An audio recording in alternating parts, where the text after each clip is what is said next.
অধিকাংশ মসজিদ স্থানীয় জনগণ কর্তৃক পরিচালিত।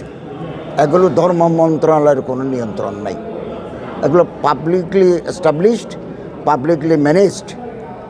তবে আমরা চিন্তা ভাবনা করতে পারি এই সমস্ত মসজিদের যারা মুতওয়াল্লি আছে, আমরা তাদের সাথে বসে একটা বেতন কাঠামো নির্ধারণ করার আমরা চিন্তা ভাবনা করতে পারি। আমরা আমাদের সরকার, অন্তর্বর্তীকালীন সরকারের মাননীয় প্রধান উপদেষ্টার একটা কল্যাণ তহবিল আছে, ওখানে টাকা জমা হচ্ছে।